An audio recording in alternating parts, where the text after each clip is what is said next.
just a bunch of toxic males. It's Toxic Femininity, brought to you by Midnight's Edge, with a Laura OG Star Wars girl, Geeky Candy, and your hostess with the mostest, Mary Mayhem.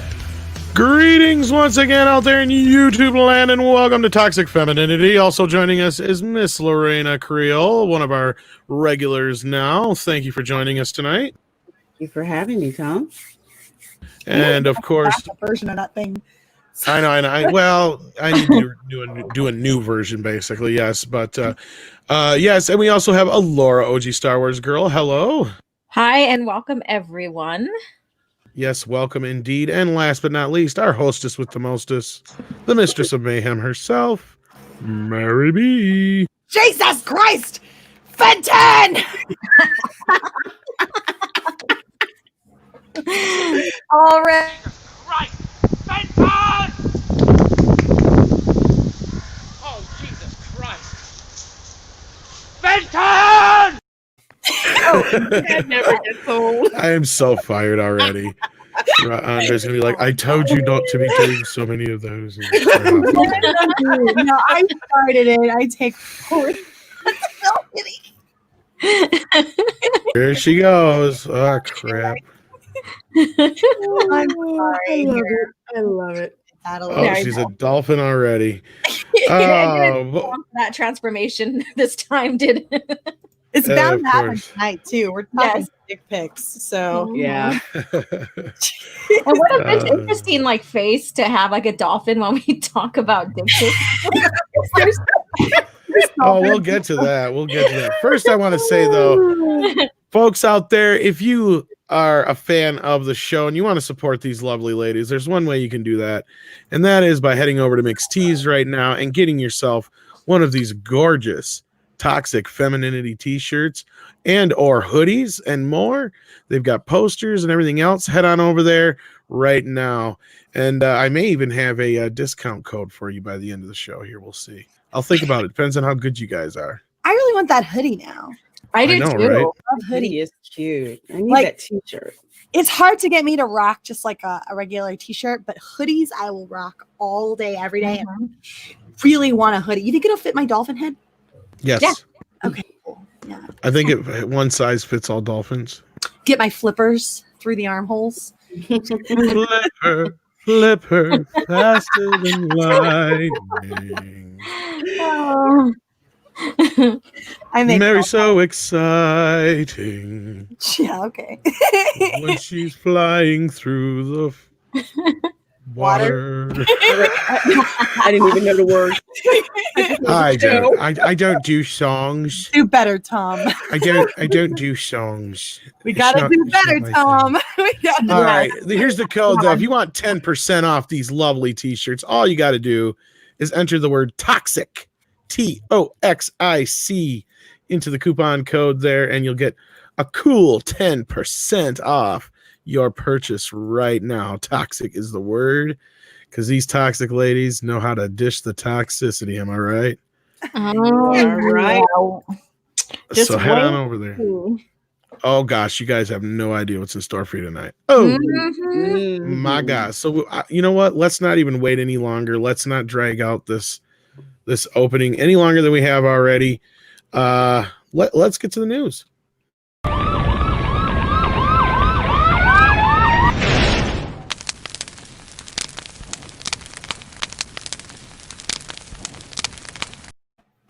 All right, guys. Well, let me go ahead and get my screen shared here. We've got a bunch of different I've got a lot of tabs open here for this. I may not need them because we're going to kind of try to run over this.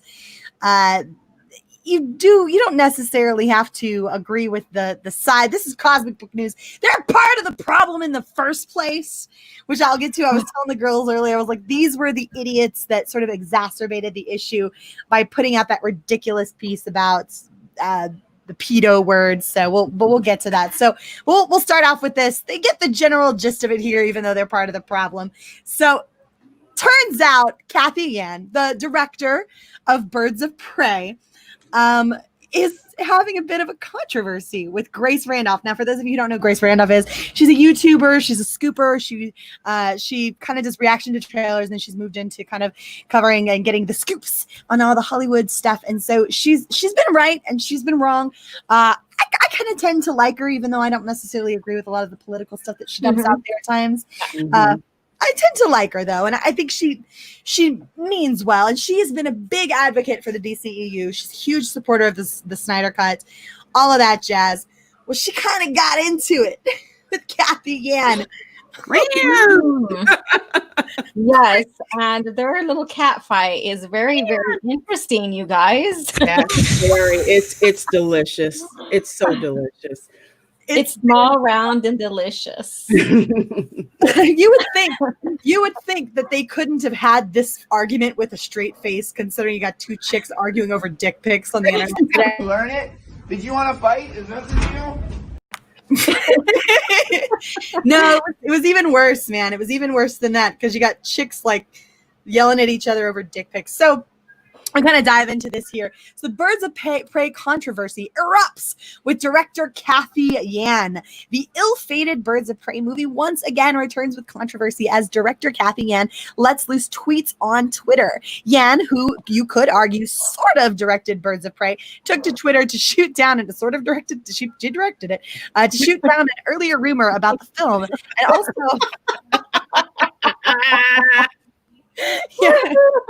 Cosmic news, everyone. She took to Twitter to shoot down an earlier rumor about the film and also seemingly compared her experience to working on the movie to David Ayer on Suicide Squad, and we can assume Zack Snyder on Justice League. So you guys, you know the story now, right? Kind of give you a little bit of context here.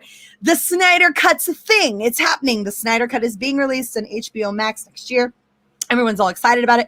And so Dave Ayer, who directed Suicide Squad, is now using this opportunity to kind of promote the Ayer cuts. And you've seen some of that on Twitter. If you're on the social media thing, he's been kind of riding the coattails, as it were, of Zack Snyder and using this as an opportunity to promote his version of Suicide Squad, the version that we didn't get, which was meant to be darker, grittier.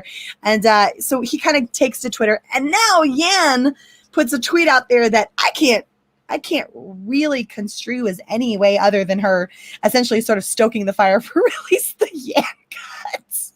You get a cut, and you get a cut, and you get a cut. That's what's going on.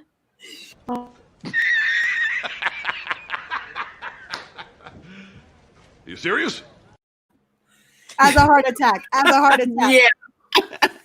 Unfortunately.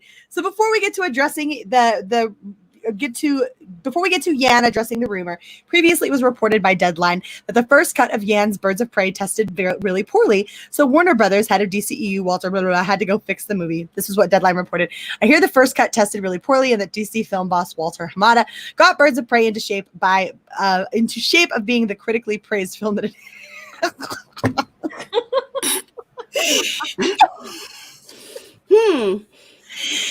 Every critic who praised this movie should lose their fucking credentials.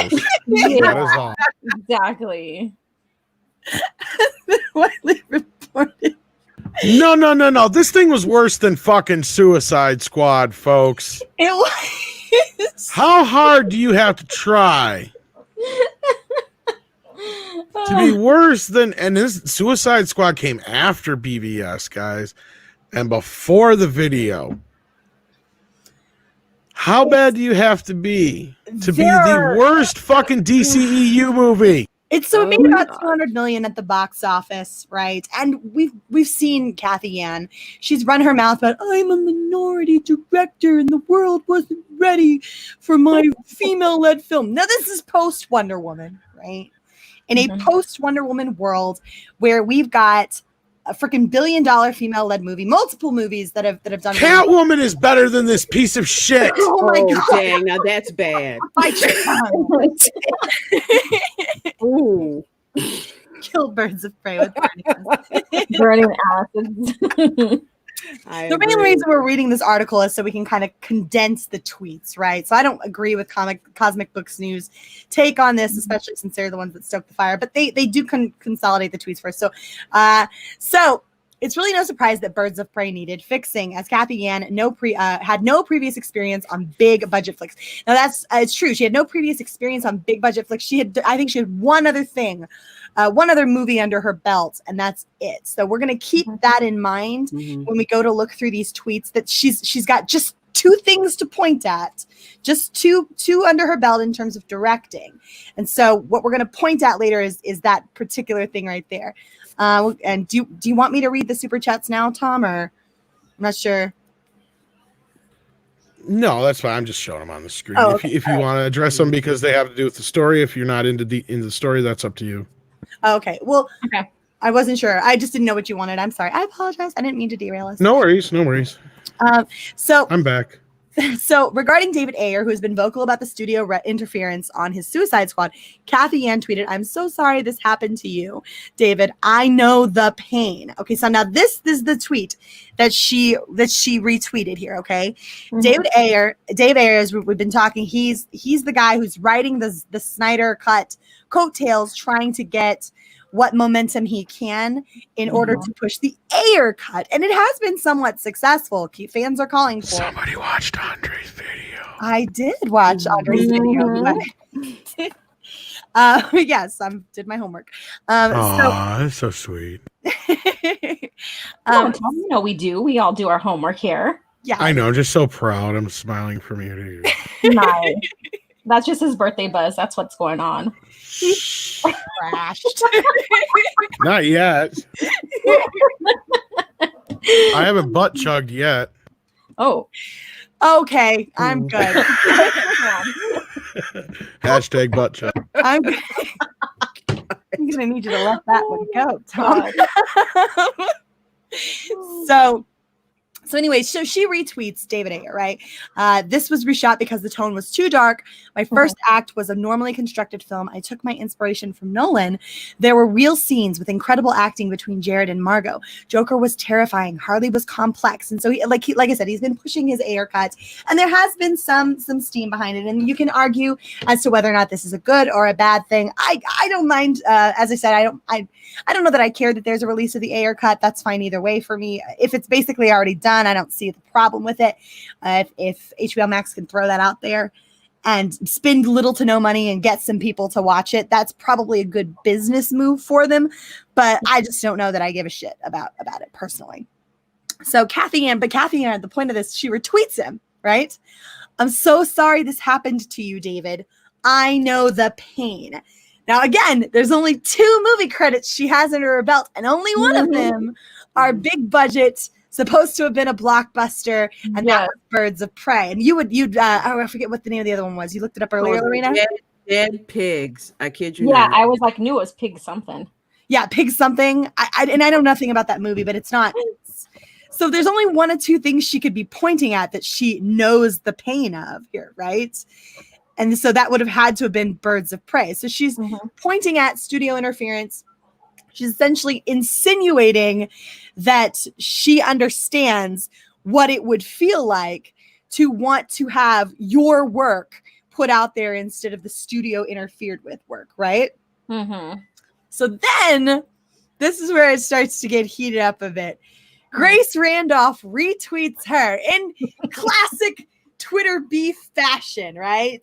Rather than responding in the thread and trying to have a discussion, maybe talk it out or something, they start the Twitter beef, right? Where you sort of bring literally Twitter beef. Beef and potatoes with that. Woo! Take the earrings off. Take Not off much your bigger than yours. You start going, trying to stab with the stiletto.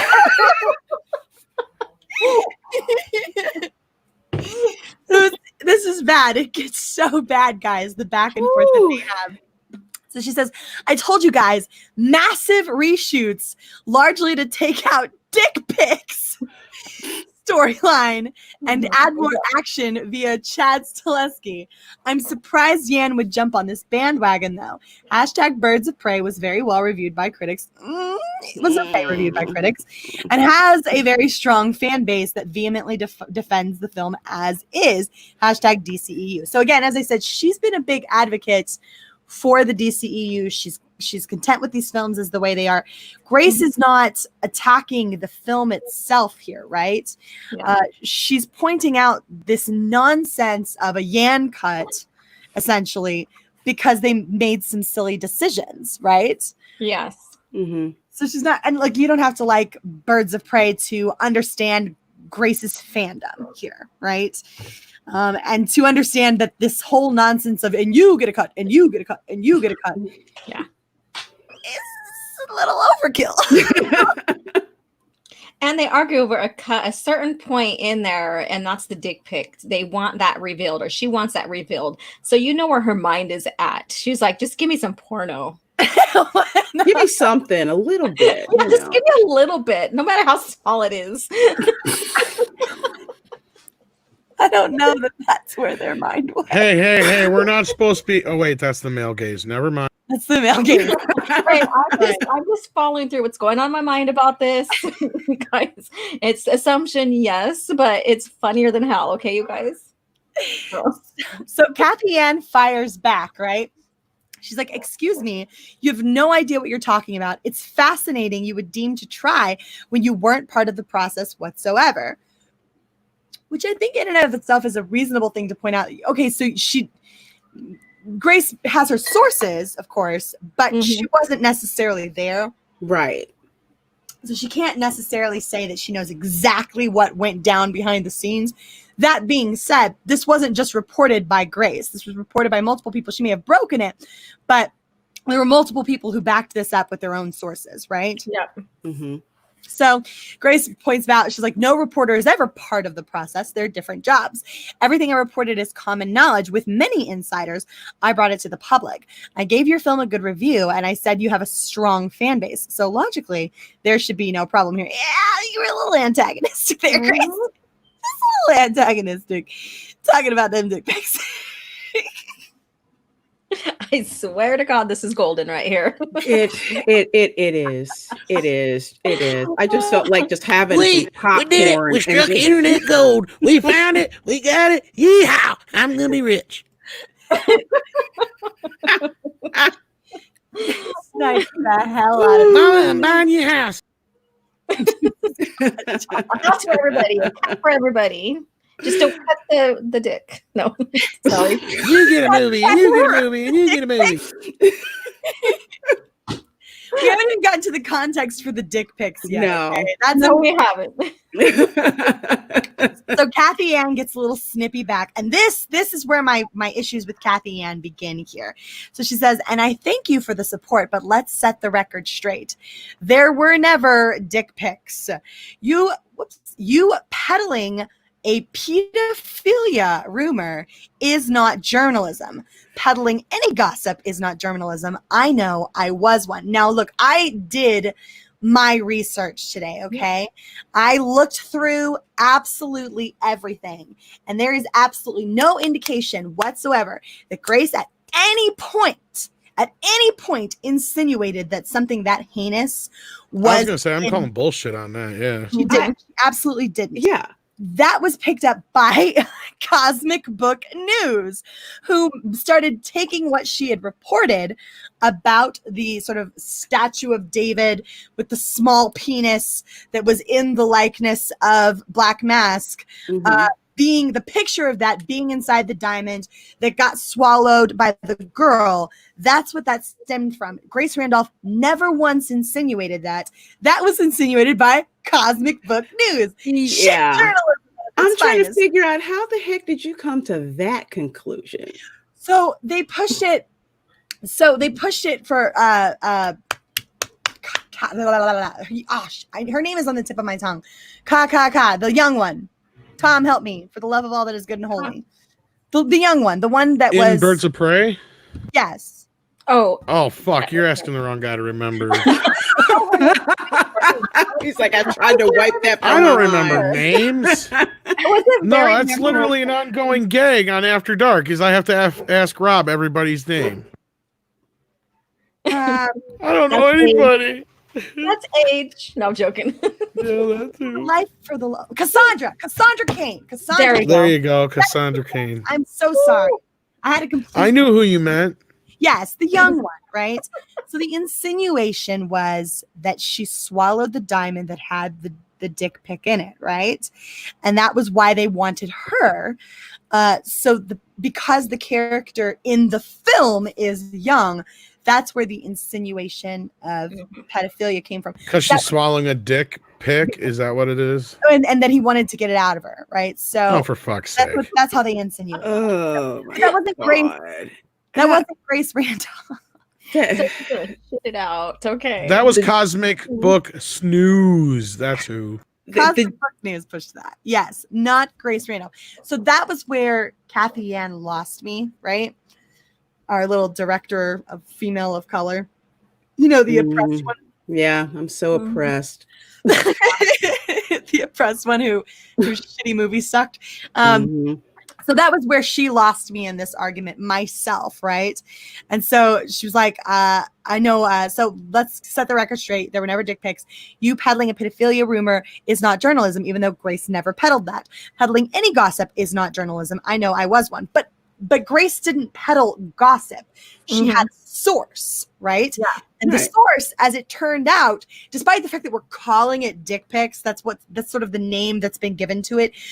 Grace didn't misrepresent what it was. In fact, that the video that she did on it actually has a statue of David on the screen while she's discussing it, right? She's well aware of the what it is. It's a picture of artwork, a statue of David-esque black mask with the small penis. And that's why he's upset about it, is because it depicts him having a small penis and he wants the picture back, right? Right. So, Let's just face it. She does not want this to get out as true, because you want to know why? It would just justify even more so the argument that we got into off screen about this fucking movie. oh yeah, about whether or not it was good. Yes, bad, then. because think about it. That is exact and exactly think about that. What would insult a white man more than anything? Saying that he has a little dick. How childish can you be? Well, it goes on in the story, and she basically confirms that this was a plot point, right? And that Grace was right? But we'll get that far. We'll get that far in a minute. So Grace Randolph says, that's not my story. How can I control if reporters don't quote me accurately? I never said pedophilia in my reporting, ever. And Kathy, your recent tweets just prove my story correct, which you've clearly never bothered to see. And name calling isn't a good look for anyone. So this was after, I believe she called her the scum of, that was after she called her the scum of journalism. So this was a retweet here, because Kathy Ann gets back to her and she says, meanwhile, articles like the below are written off of your scoops. Congratulations on being the scum of journalism. So she calls Grace the scum of journalism, and she then blames her. Do what? Look, You should know. I mean, she said she was a journalist one time. Can I jump in for 2 fucking seconds here? I'm not even that big of a fucking Grace Randolph fan. But that's some pretty shitty shit to say to a person. I know. And her reporting is not that bad. There is much worse shit out there, guys. I mean, this Yen chick does not deserve her fucking cut. Fuck this bitch. I don't think she has a cut, personally. Not really. I think she's looking for an excuse. I think so, because she only has one other movie that wasn't a big budget like this. So it's like, who would think that she would even have that kind of artistic ability that would warrant another cut? Right. Exactly. Like, I get it if you've got some stuff under your belts and you've got an actual fan base who will support that, right? People who want to genuinely see what it is that, chick, you've proven nothing to anyone except that you peddle shit, right? That's literally all you've put out so far. A movie no one knows anything about, no one cares anything about, and a movie that everyone only knew about because it was attached to DCEU and it was still shit, right? So why do I care about your cut? I don't know anything about your cut, even if there is a your cut, which I really highly doubt, right? As far as I know, the cut that's in theaters is her cut. Exactly. Like I've never heard of any behind until this was sort of brought up. I'd never heard of any behind the scenes, quote unquote, meddling from the studio in terms of her telling her story. Had you guys? No, I just heard she just couldn't get her crap together. Yeah, but that wasn't necessarily behind the scenes. Like I did hear a little bit about the potential change in costumes. We heard about the costumes. I did hear that. That was the controversy. That was the only basic controversy. And, you know, then we had like the SJW, like, oh no, that's perfect because, you know, we're just, you know, they just want the male gaze. I remember that, the male gaze, you know, with the costumes.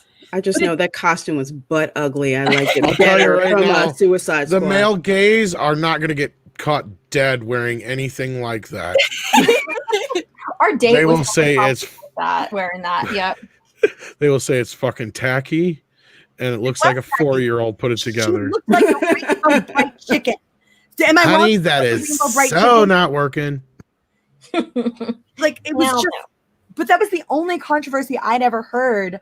Around Birds of Prey, right? Like it was leaked a little bit. Some of the stuff, the script was leaked or whatever. But that at that point, it was sort of a done deal for the most part, right? And here's the thing. Yan is just riding on Snyder Cut coattail because she's trying to build up her fan base because she doesn't have anything to her name right now that's worth anything. I mean, yeah, I would agree with that. I would think this just looks like a sort of blatant attempt at excusing yourself for your failures and your shortcomings, right? And if you can kind of smudge your name a little bit, like, because it's not like she's getting invited back. To Warner Brothers. Like, they're not bringing her back after that shit. No. Stay as far away from her as possible. You got hired because you have a vagina. And then you did not prove herself as worthy because of her minority vagina. Yep. Wait, didn't she have to have a co-director to direct the action scenes anyway? What?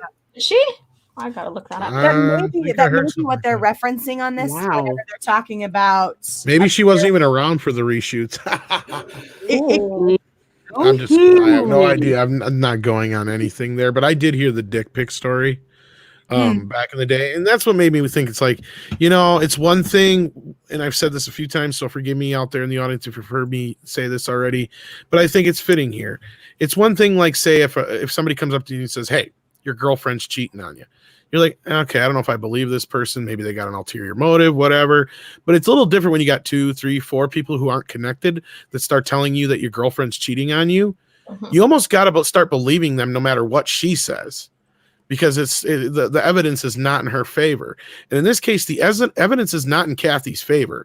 I get it. She's got a blue fucking check mark, but that does not make her above lying. Shit, she just basically accused Grace of, and I'm sorry, that bothers me as a journalist. Like I said, I don't have, you know, any hate for Grace so much or any love one way or the other. I just don't really care for her, you know, but that's bullshit. Especially if somebody who's a journalist and does what she does in the way she reports, and she has never even got remotely kind of close to that kind of tabloidy type shit. No, is my point.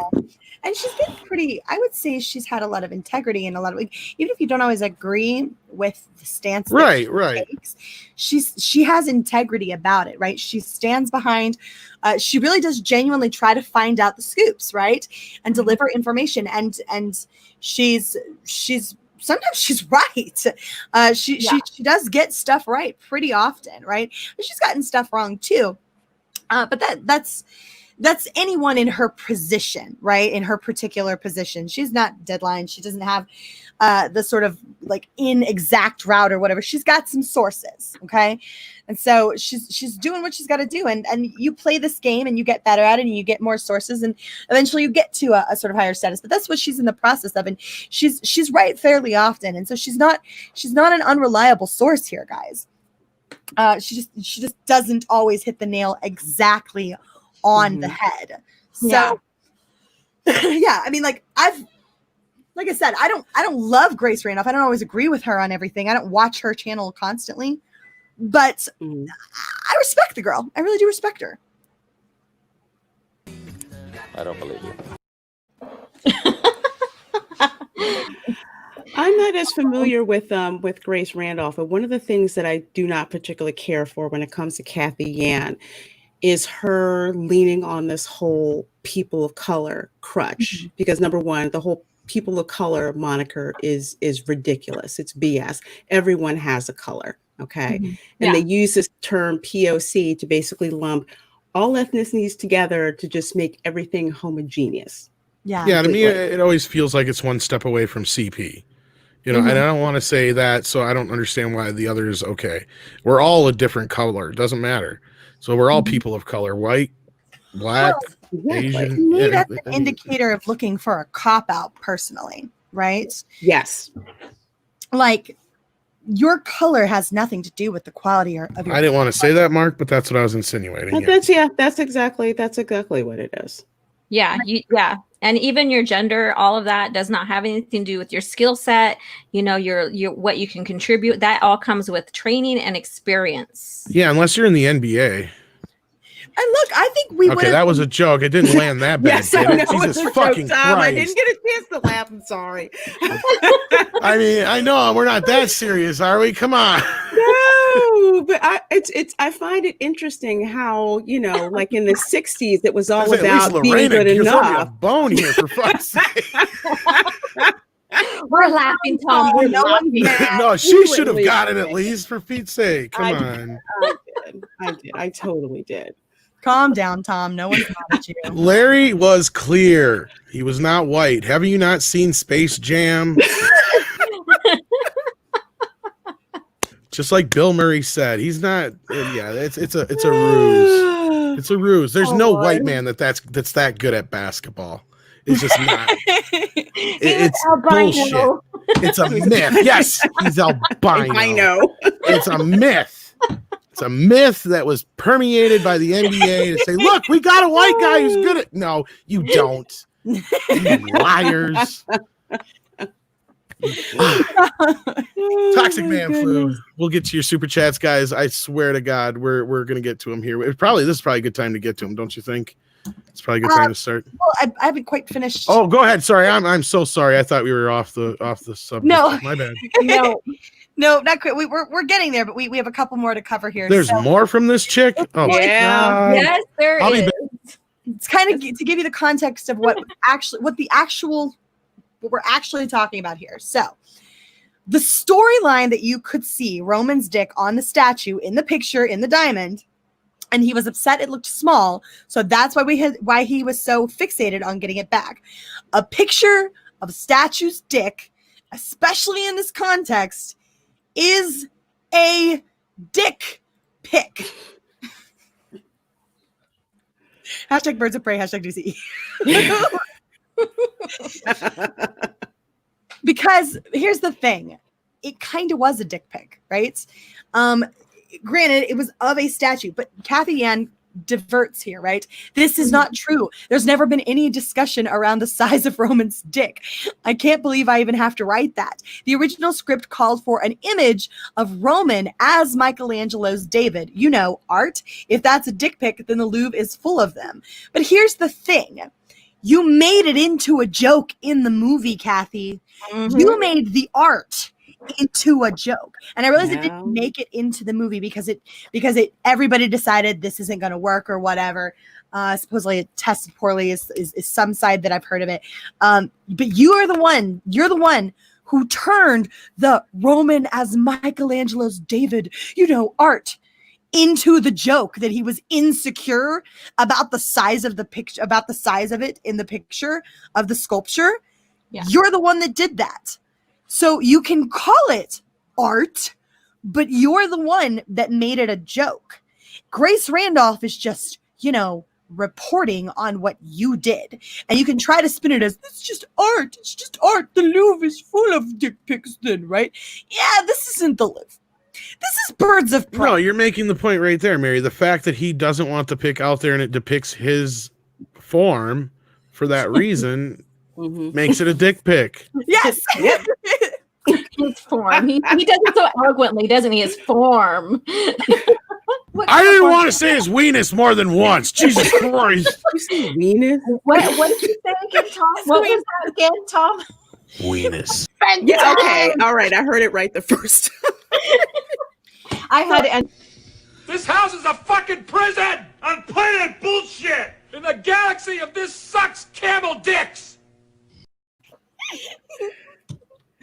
Oh my. So yes, the point being, why do I side with Grace Randolph on this? Because, Kathy, you've already expressed it exists, right? You've expressed it didn't test well. Everybody decided it doesn't work, and that's why you pulled it out of the movie, right? But it was a thing. It did exist. Grace reported on that, and whether you like the fact that it's getting referred to as a dick pic or not, doesn't make the scenario any less real, right? You're pushing for a Yan cut that, if it does exist, I guarantee isn't any better, right? Because you had dick pics in it. And that's the thing right here. We have two chicks fighting over dick, okay? Just saying. Yeah. Just saying. Put it out there. And not just actual, a picture of it. Yeah, just a picture of Just it. a picture. The picture of the Black Mask's Michelangelo statue with a small dick pic that was put inside a diamond that was swallowed by a little girl that didn't get pooped out. Yeah. And that's the plot. So that's the plot. And that sounds more interesting. Now, to than be the actual clear, because movie. people have been asking, in the movie, the picture business is all cut out. Yeah, it's all been cut out. Yeah. That's the whole point that Grace was trying to make in the first place. Just to be clear, because there's some people who are like, wait, that's what the movie's about, a dick pic? And originally it was. No, it got removed because it didn't test well, because they decided it wasn't a good idea. But Grace didn't report something that wasn't true. She just called it something Kathy Yan didn't like it being called. Okay, so you can argue the semantic of whether or not it's actually a quote unquote dick pic, because it's a picture of a statue of a guy instead of the guy's actual dick pic, and like the actual dick or whatever. But you can understand why they're calling it a dick pic. Right? Kathy Yan is making a straw man argument here. Grace Randolph is simply defending the story that she put out that Kathy Yan herself has validated here by saying, well, it's not true. There's never any discussion around the size of the woman's dick. I can't even believe I have to write that. The original script called for a picture of Roman as Michelangelo's David. And that butt ass naked. That's butt ass naked. You know? That's what it is, Kathy. You're arguing semantics right now, and you sound like a jackass because you want to push a Yan cut that, if it does exist, isn't better and nobody gives two shits about. I swear she's the only person who didn't get it. God. So yeah, that's basically the story. Was Grace Randolph went they got into it today over Jesus Christ! Fandom! No, he didn't. Fanta! Oh, I'm over the moon. I'm over the moon about it. It's glorious. I love it. It's delicious. And what's so sad is that, you know how there's that stereotype, and I'm going to talk about stereotype and how like Asians are supposed to be smarter than anybody else. Kathy must have like missed that mold. I'm sorry. I don't think they want to claim her. Like in Dave Chappelle, the racial draft, I think the Asian delegation kicked her out. Skating over Justin Bieber. Oh my God.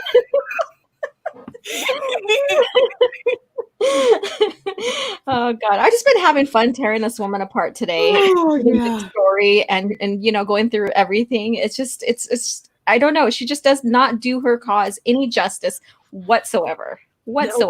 None. Like, move on, lady. Move on. All right. We all have.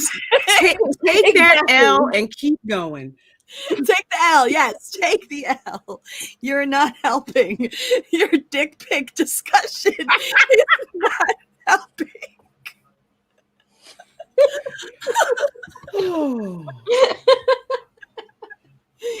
So what you want's the female gaze. They want the female gaze. You know, they don't want the male gaze, but let's go ahead and have that dick pic so we can have female gaze, you know, going on. Right?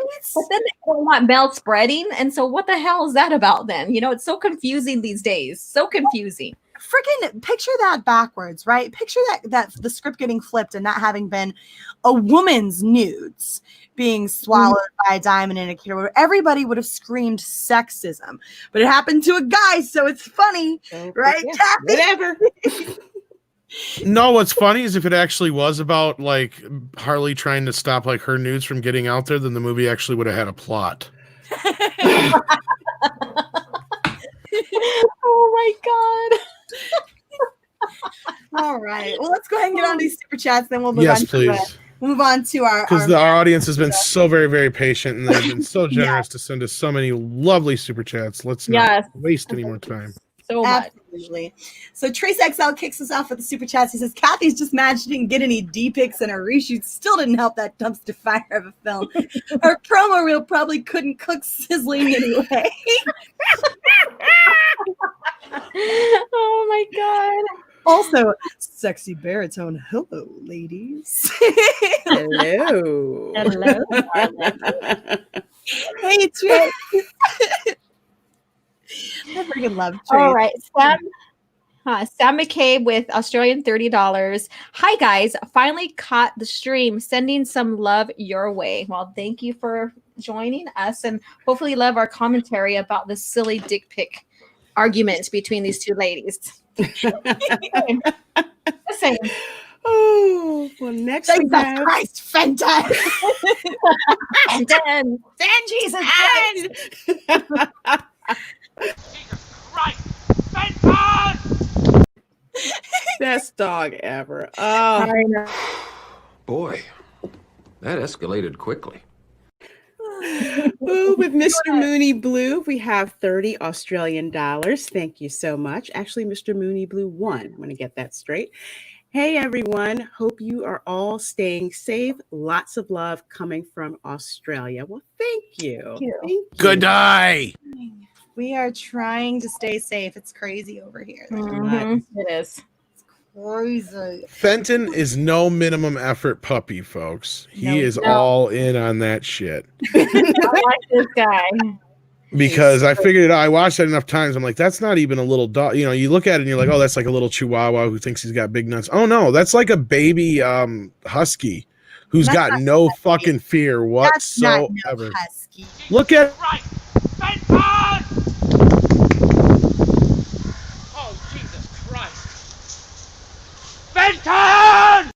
That's a chihuahua. no, look at his tail and look at his eyes and look at his mouth. That's a baby fucking Chihuahua. That looked like a He looks chihuahua. like Whatever. a herd dog. He looks like a herd dog. If it's not I a husky, could be wrong, but I'm pretty sure that's a husky. Yeah. I've got a half husky, half German shepherd, but All right. I mean, if We'll somebody go else can tell better out there, I mean, I'm not trying to say Mary's wrong or any stupid shit like that. I've been wrong before. It wouldn't be the first time, Tom. we go from talking No, about you know what? Just get yourself one of these fucking fine ass sweatshirts. That's what you want. And if you Yes. type toxic in, you get yourself 10% off right now. That's That right. is such a great deal, you guys. Come on, Yeah. do it. Get on it. Get on it. Mhm. That's Ah. right. Okay, next super chat.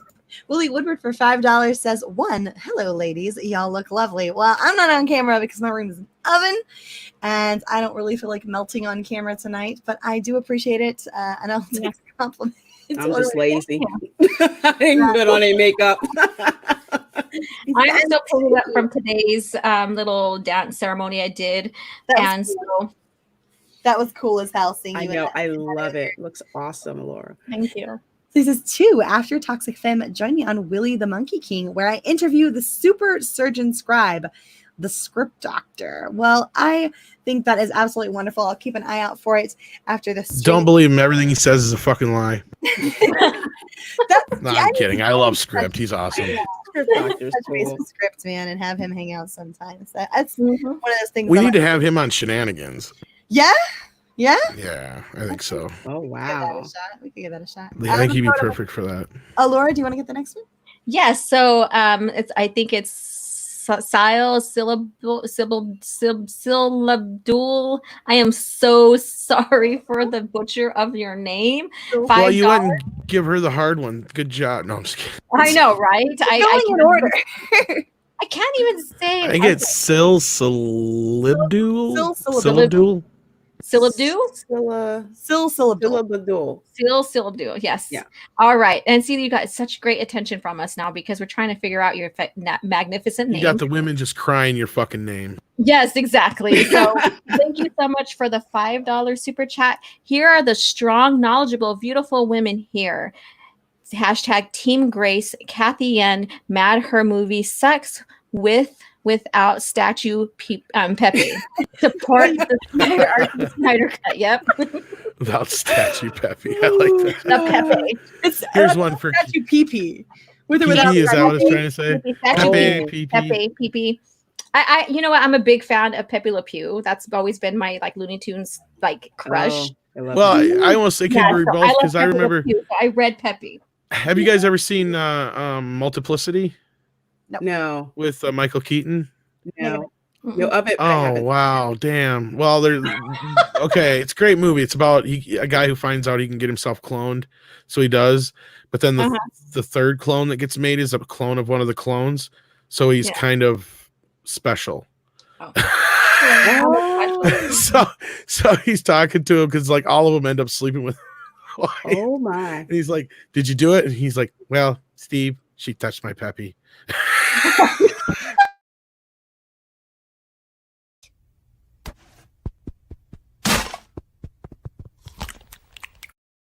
That was for Kathy. Oh my god! Oh my goodness! Oh goodness! Okay, so next up we have Toxic Man Flu for $2. Thank you. I thought male gaze was how Rob looks at Tom.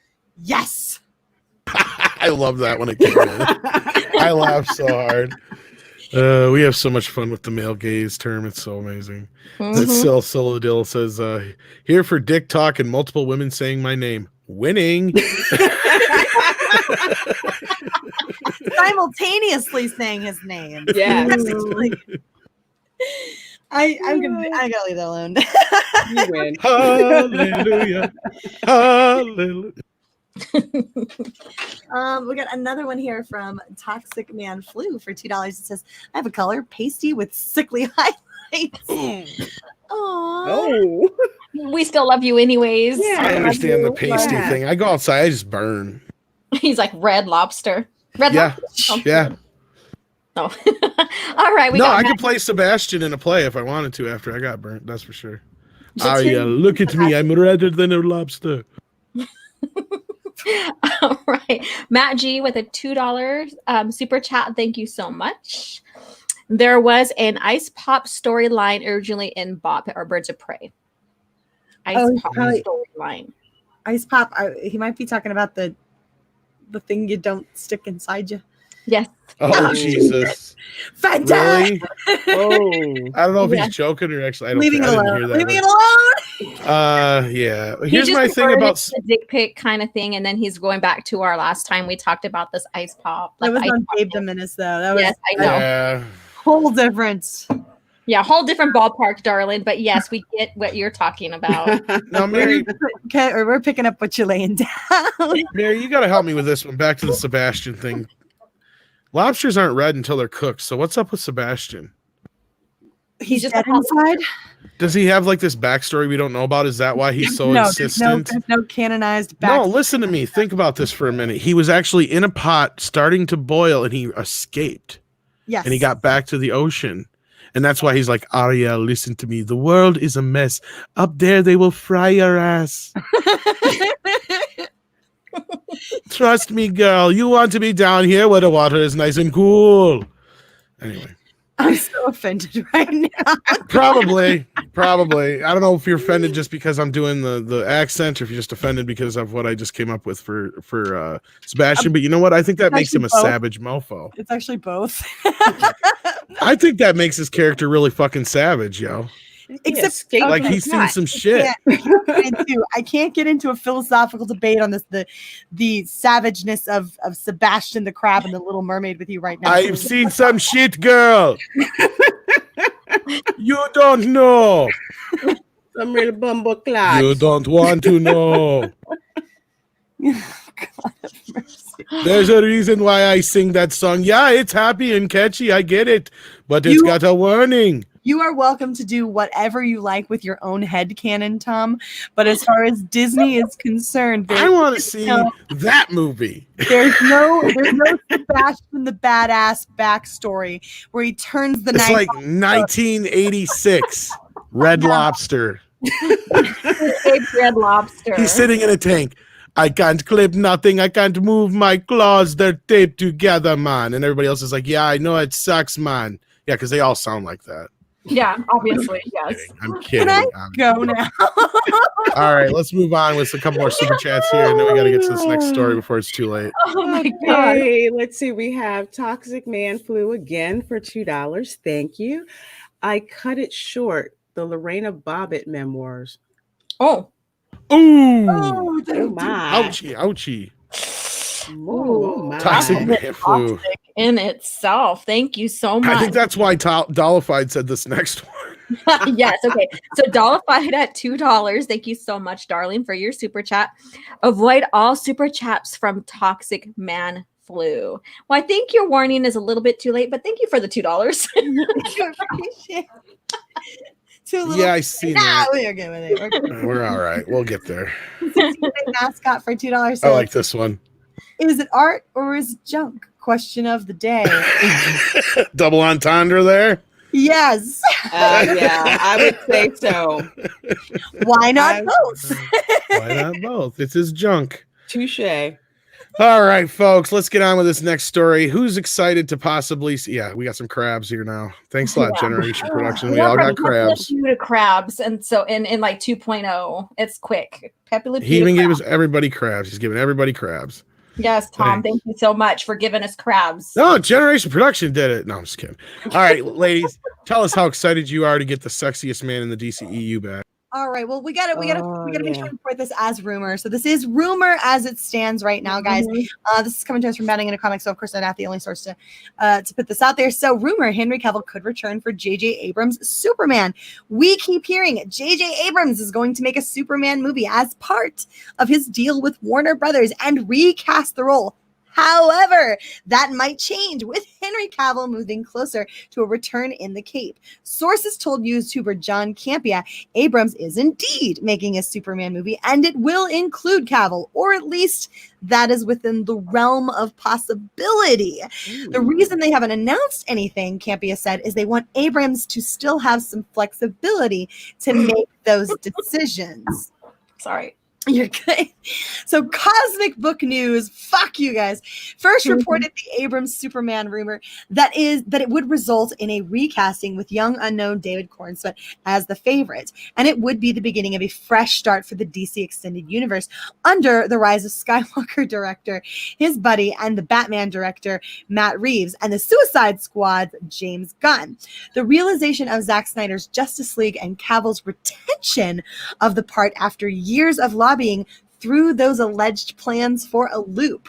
What's more, CBN reveals the potential for Justice League 2 and Man of Steel 2 to come out of it all. Warner Brothers may have requested seeds of these endeavors to be planted in the Snyder Cut. Now that's something that kind of blows my mind here, is that because they're already spending like around $80 million is what's been reported potentially for the reshoots and putting together of the Snyder Cut. So there's going to be a lot of work done to this film. And if that's the case, we could well see some potential little like Easter eggs and stuff that'll lead us into Man of Steel 2 and then a Justice League sequel, making it possible that the Justice League Snyder version could be the canon version. Yeet. So JJ might have to deal with them. I'm sorry. As of right now, Man of Steel 2 is not in the cards, but that doesn't mean Abrams won't end up directing it or a Justice League sequel. His name gets brought up with the future of both series, and he has the green light on a Justice League Dark show for HBO Max. JJ just might have to deal with them within a shared universe. Cosmic believes Dwayne Johnson, star of Black Adam and co-producer of Shazam, wants to keep that intact, wrote Cosmic Book head honcho Matt McGloin. Johnson reportedly wants to keep the DCEU as a shared cinematic universe involving Black Adam and the Justice League Society of America instead of having standalone DC movies. And he wants Henry Cavill's Superman involved, who happens to be rumored for Black Adam. And this has been reported multiple places in terms of having Henry Cavill return for cameos in things like Black Adam, which I think Black Adam is the most likely of those. And so if we're going to see him pop up, we'll know when we see those things. But this is the rumor mill going around right now. So McGloin also states Johnson is a key figure in why Cavill is sticking around. They share the same manager, Danny Garcia, Johnson's ex-wife and mother of his daughter Simone.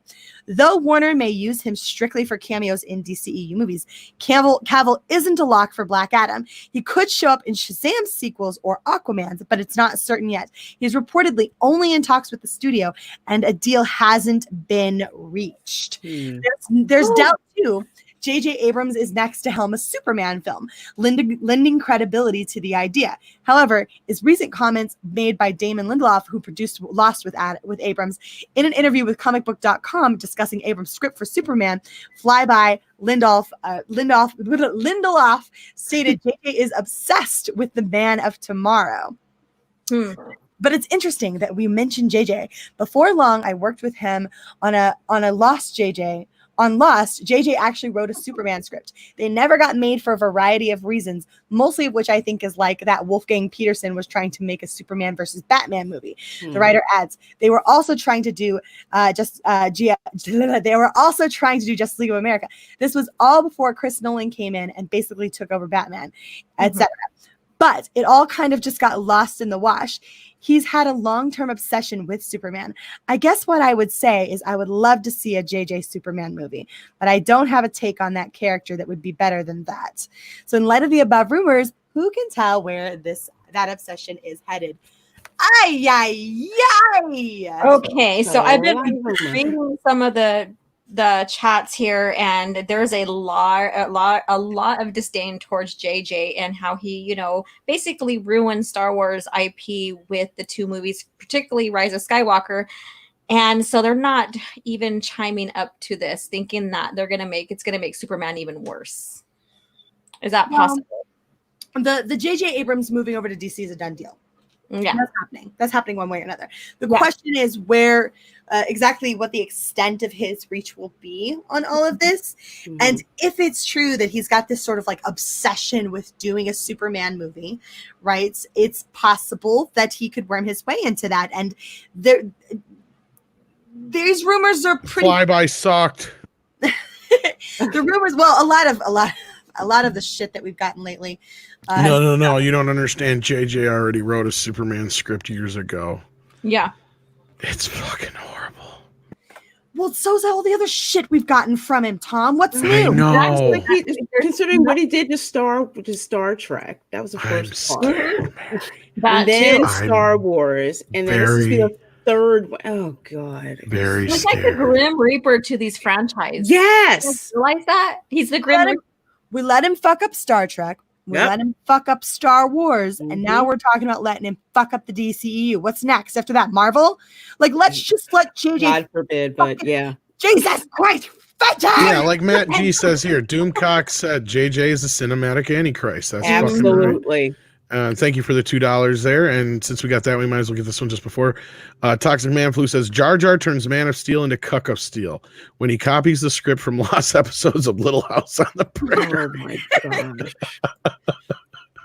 Oh my God. Oh man, whatever. Little House on the Prairie ain't even that cucked.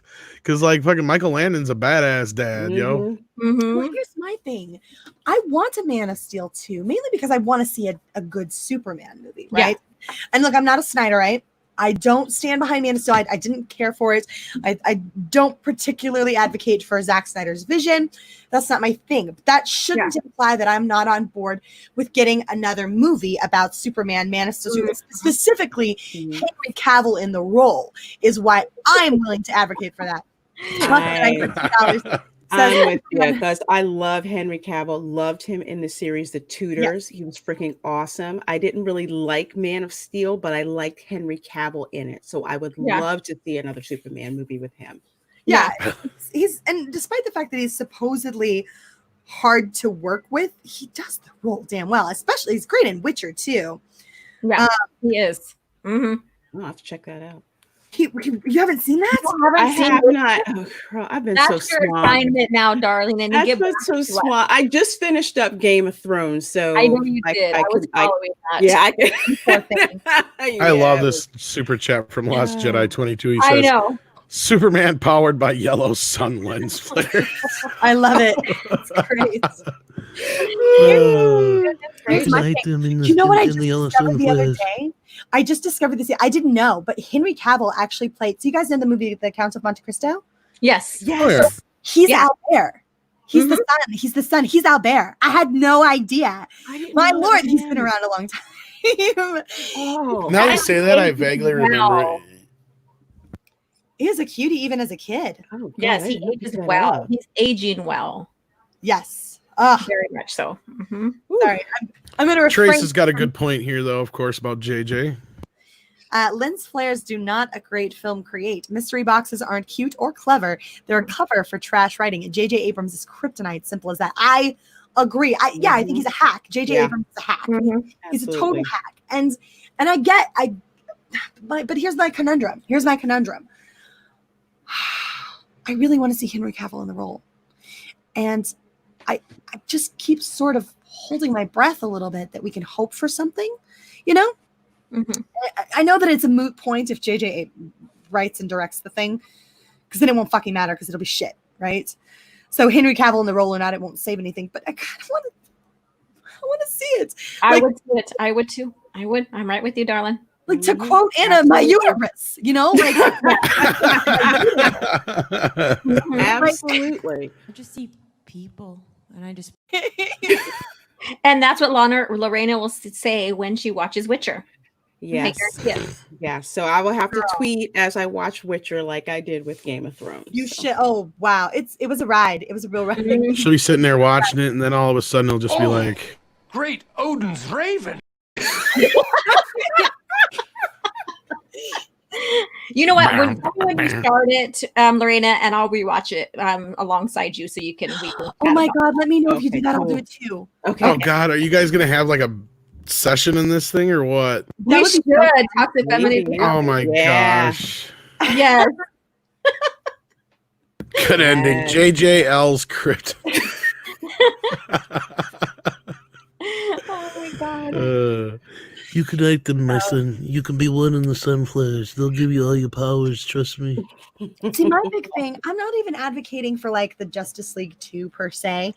I just want to see the DCEU do well, right? I want to see some cohesion. I'm not exactly sure what the route. I know it's a mess right now. It's such a mess with AT&T and Warner Brothers and everybody's at everybody's throat. Snyder cuts, air cuts. You toxic fans, me, right? Like it's all a giant mess right now. And none of it, in my opinion, is conducive to doing what I want above all. And that is to see the DCEU fixed, right?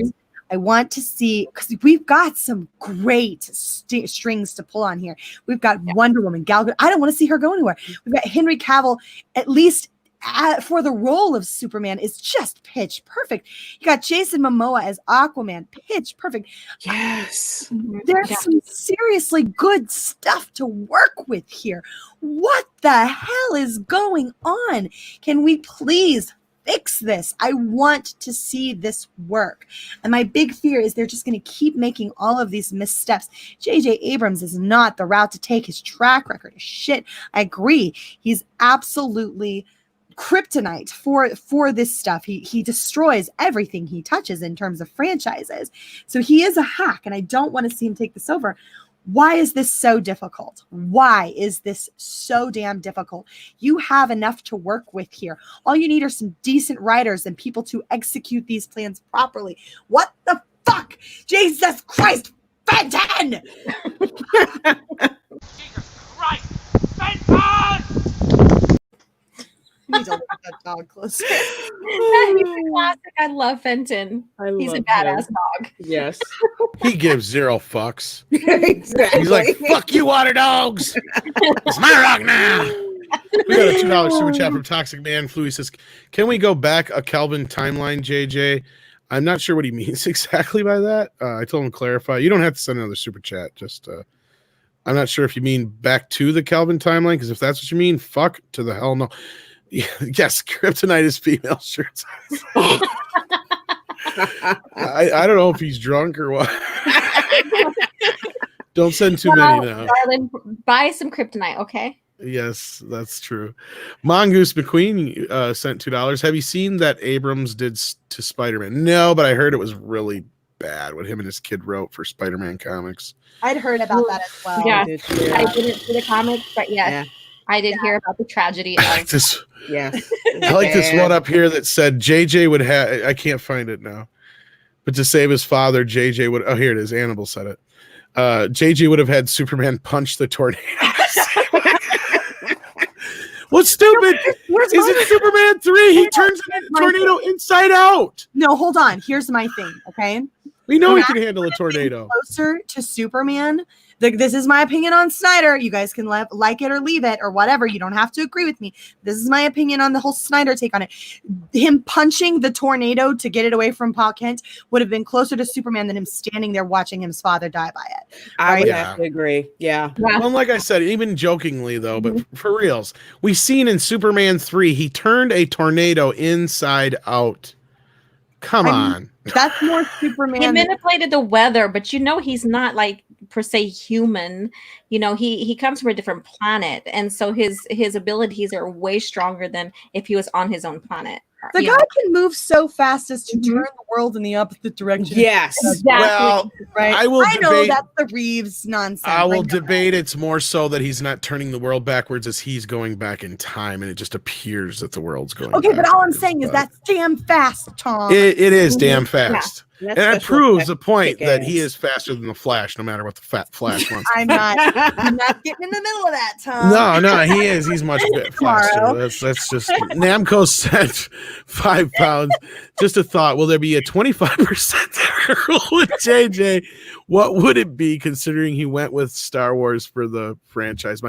We laugh at it, but you don't know with him. That very well could be something that comes into play here. If we start noticing like huge differences and deviations from the original characters and their looks and their styles and things of that sort, where he can slap some kind of bad robot trademark on it, he'll fucking do it. Yeah. He's trademark, basically. His trademark. Like, as far as I know, he gets money for like BB-8 and shit like that. So yeah, his own creations. Yeah. So yeah, I'm in a conundrum. Do I want J.J. Abrams directing this? No, please, God. Jesus Christ, Fenton.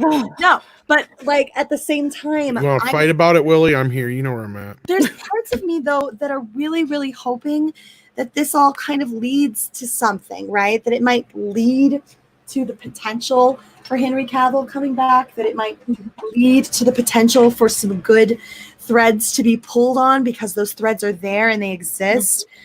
And I don't know, some little piece of me can't help but be excited, when it comes to DCU. Yeah, there's still hope in there. There's still a glimpse of hope.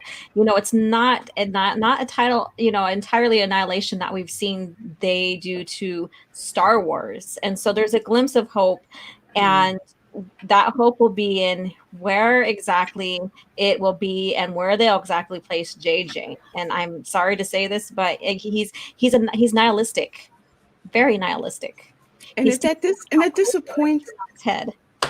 And that disappoints me because I'm an MCU girl. So as far as I'm concerned, Endgame ended it for me. All my interest in the MCU outside of the new Doctor Strange movie. Well, what about Guardians 3? What about Guardians 3? Yeah, I am interested in Guardians 3. So those basically those two, but everything else that's going on, like Phase 4 MCU, I'm not interested in. Yeah. Oh yeah, I think Guardians might not even be till 5. You're right. It's all a mess right now anyway because of the pandemic or whatever. So everything. I wonder if it'll move up 3 now that we bring that up, because he is done shooting Suicide Squad 2. Oh God, help me. But I really am hoping that things gel with the DCEU, because I really want that to do well. I think James Gunn's Suicide Squad 2 is going to be good. Yeah, I think he's going to get the right tone, because not only do we get kind of the weird thing about it though, Tom, is that the tone wasn't intended to be Deadpool-y.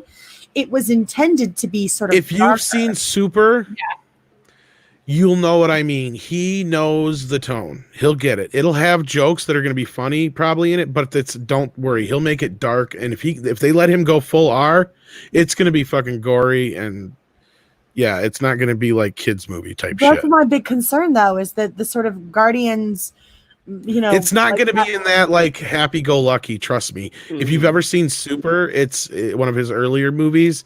It starts out kind of like a happy-go-lucky Guardians type movie, and by the end of that movie, it's a fucking horror movie. I'll have to take your word on it. Like, it's a very like hardcore fucking like it's basically like two or three people actually realistically try to be superheroes, and by the end of the movie, the consequences get like fucking real. Like it's a joke at first, but then by the end of the movie, you see what could really happen if these people did try to do something stupid like this. So it really does kind of end on a very somber, like fucking twist. But I mean, it's a really good movie, but it's like, wow, it takes you for a ride. Trace XL sent $10. Completely understand why in Man of Steel his dad waved him off per the story. But yes, I believe if there's a time for Kal-El to let the world know who and what he really is, that was a moment. And that's not really even true. You don't even have to do it that way. And I'm going to do this as quick as I can, because I know we want to wrap this up anyway. In my script doctor video that will eventually see the light of day here in some way, shape, or form, where I try and fix Man of Steel real quickly with just some minor fixes without changing the overall story, the actors, all that business too much. In my version, the tornado still happens, but instead of him waving him off by saying, no, don't save me, so he doesn't show himself, it's more so he's having a heart attack. So he knows there's nothing that Clark can do. So he just tells him, he kind of just, because Clark can hear his heart stop beating in my version. And he's like, and he just hears his dad whisper, no, Clark, it's okay. You don't need to be a Superman, just be a good man. And then he dies. And then to me that hits more home, because it's like, he sees his dad trying to save the dog and all that kind of stuff, and he ends up having a heart attack in the process of it. And it's like this really kind of heartbreaking scene, because he could go save him and that to me hits it home even more, because he could save him right now, but since he starts having a heart attack, it's like, well, what can he do? That's the whole point of his father having to die in a way that Superman can't save him. That's the whole point. That's the lesson that needs to be learned, is you can't save everybody, no matter. And that's because that's where Donner got that in the original 79 film, when he's sitting there to his mom, he's like, all those powers, and I couldn't even save him. Yes, he's so lost, me so much with that original one. It's like his father had a heart attack and he couldn't save him. There's nothing to do. Yeah. And Trace, I'm glad you liked that, because I went off of your super chat, so I'm glad to hear that. So, but yeah, one of these days we're going to do that. I got a plan to get a few of the Snyder guys together and get their take on it, because it's just like, this is why I feel like the movie wasn't a Superman movie. And if you just did these few little things, it would make it a Superman movie. But anyway, let's I think we're all caught up on super chats, and I don't want to drag this out anymore for the ladies. I know Mary's got to be roasting over there, and I apologize. Poor lady. It'll be nice to open the door. Yeah, so let's get through this real quickly here, so we can get you guys out at the door, however you want to put it. I want to thank everybody for showing up in the chat. I want to thank all the ladies on the panel, of course. Check out OG Star Wars Girl. Tell them a little bit about your channel while I get your link in the chat. Okay, hi everyone. Thank you guys again for participating and chatting with us in the chat. I am your OG Star Wars Legends girl, trying to make it in this discounted world, and you can find me here on YouTube under OG Star Wars and on Twitter as well. And I focus on George Lucas era of Star Wars, and I also compare and contrast between both the original lore and the new lore, and do have some rants here and there about what's coming out with the new stuff as well. And Tuesdays I do my lore videos, Thursdays I do my coffee chat, and then you find me here with these beautiful ladies and this gent here. Happy birthday, Tom. Thank you. You're welcome. And Monday nights, and then Fandom Menace once a month, and then Queen's Council every Thursday. So thank you again, you guys. I hope you guys loved our little banter and commentary about the dick pics and the argument between that. It was Caffeinated Wolf, you just remember this when I get to your girlfriend, okay? He's just like, oh, fuck. He's like, I just got myself in trouble. Sorry about that, Alora. Continue. And see, he's always, we have the mischievous one here, Tom, and it's his birthday, so we're just letting him slide with all this right now. Wait till later. I thought I was pretty good tonight. You did great. You did great. I know. I thought I was actually well behaved. Willie Woodward sends a quick $2 super chat saying, yes, Mary is hot. Drumstick, or drums and tongue. I don't know what the, is this supposed to like a bump or what? Thank you. I think so, Willie, probably. Yes. But yeah, anyway, Culture Casino real quick with $1.49. Super sticker with it. Come on, Mary, you got to do it. It's a Doomicorn. I love it when she does that. All right. Thank you so much, Alora. And be sure to check out Alora on her channel. And also check out Lorena Creole. I set both these ladies links in the chat. Be sure to subscribe them along with Mary's as well. Tell us a little bit about your channel, Lorena. Hi, everyone. I'm Lorena Creole on Twitter, and Lorena Creole here on YouTube. I bring that spice to sci-fi and pop culture analysis. So I have a couple of videos out there. One where I talk about us being labeled as toxic fans. I also do some commentary on Disney. And of course, you can find me here on Monday nights on Toxic Femininity with these amazing ladies. And happy birthday, Tom. Thank you. You showed up earlier too, along with Laura and Mary. All three of these ladies showed up earlier. It was great. And my live stream schedule. So Tuesdays at 6:30 p.m. on author Stephen Walton's channel for TR5. You can also find me on Thursdays at 7 p.m. on This Week in BS on Justin Proper's channel. Also at 9 p.m. on the Queen's Council here with Alora. And you can also find me on Saturdays at 7 p.m. for Rogue Entertainment, also on Stephen Walton's channel. And you can also find me on the Fandom Menace when it comes up every month or so. I think we have a Fandom Menace show this Wednesday. This Wednesday, that's right. Yes, so we have them this Wednesday. So definitely give me a follow or subscribe to me on YouTube if you're so inclined. And thank you, everyone, so much for hanging with us tonight. Woo, woo. All right, Miss Doomicorn, the mistress of mayhem herself, our hostess with the mostest, last but definitely not least, and especially in your heart out there. Ha ha, fuck you, Andrew. I'm fake news now, Mary. Just keep that in mind when you go talk to your man. No.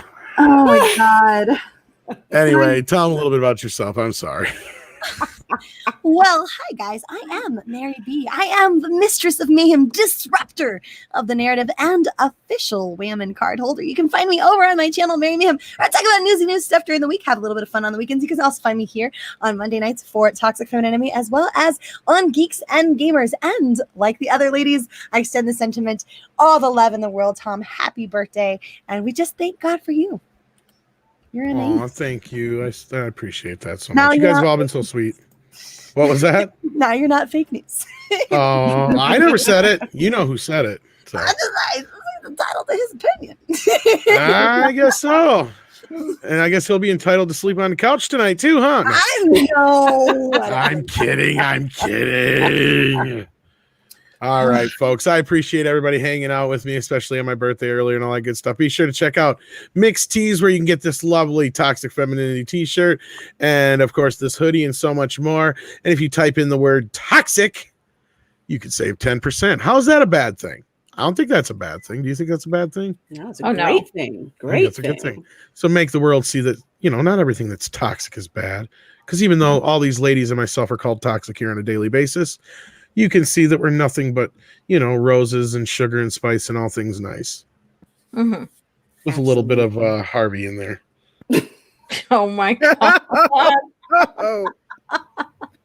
All right, folks. That one was for Candy. Hopefully she's doing better. Take care, everybody. We miss you, Candy. Get back here with that midnight baby. All right. Good night, everybody. Thank you for joining us here on Toxic Femininity once again. See you next time. Proving that the Fandom Menace isn't just a bunch of toxic males. It's Toxic Femininity, brought to you by Midnight's Edge, with a Laura OG Star Wars girl, Geeky Candy, and your hostess with the mostest, Mary Mayhem. And Lorena Creole.